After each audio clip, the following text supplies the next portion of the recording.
Just on international affairs, Donald Trump is promising that he could deliver peace in Ukraine in coming weeks. Now, right around the world, we would welcome that, but a lot of his rhetoric is troubling. I find it worrisome as well, although we need to see where it ends up. But have a look at this when he declared that Vladimir Zelenskyy was a dictator. He's pretty easy, A dictator without elections. Zelenskyy better move fast or he's not going to have a country left. Got to move fast because that war is going in the wrong direction. Now, it's pretty tough referring to Zelenskyy as a dictator when he's an elected Democratic leader. And the New York Post, we can have a look at this, showed Donald Trump what a real dictator looks like. That is Vladimir Putin, who's manipulated the Russian system for decades to remain in control. Yet in his latest foray into this area today, the president has refused to call Putin a dictator. Have a look. I don't use those words lightly. I think that we're going to see how it all works out. Let's see what happens. Yeah, this is troubling, isn't it, Kristin? Well, look, I think Trump clearly understands that Putin's no angel, but there's probably no strategic benefit right now for Trump to call Putin a dictator. Remember, Trump has been a guy who has negotiated billion-dollar deals. He literally wrote a book called The Art of the Deal. Fantastic book, by the way. He's one of the world's greatest negotiators. And let's not forget, at the same time, Zelenskyy is not really the poster boy for democracy. He did cancel elections in his country. He has imprisoned his political rivals, and he's amassed great wealth from the United States and all these other nations, sending him boatloads of cash. I mean, the United States has approved $175 billion to Ukraine at a time when our country is $36 trillion in debt, and we're now paying more in interest to that debt than our own defense. And not all that money is going to war efforts, by the way. We are literally paying for Ukraine government bureaucrat salaries.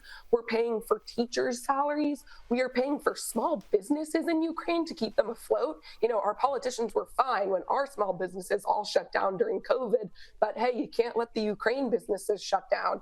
So I think a lot of people are getting very frustrated with Ukraine. But no, I mean, I share your thoughts. I just don't know if there's a strategic benefit to Trump going after Putin by calling him a dictator right now.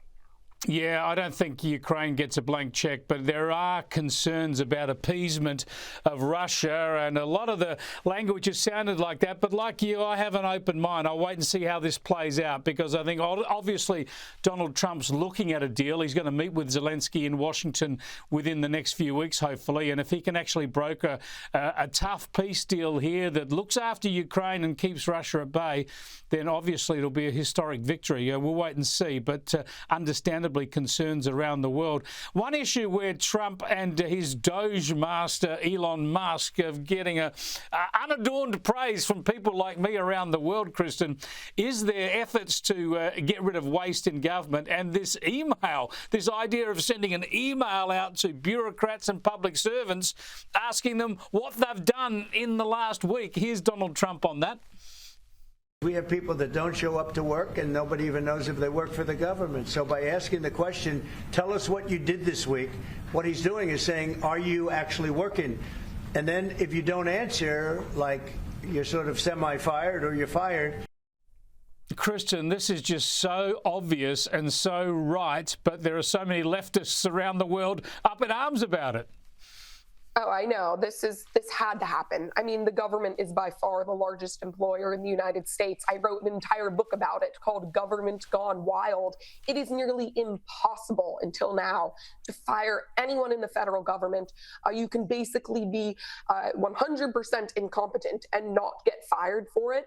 And the opulence and wealth surrounding D.C. is just disgusting. These government bureaucrats have been so used to just getting paid and kind of just doing nothing in many cases that it makes their heads explode. It makes them furious that there might be some shred of accountability. Great to talk to you, Kristin. We need to get you out to Australia. You need to write another book about a little place called the Australian Capital Territory. Catch you next week. Oh, I would love to. Thank you, Chris.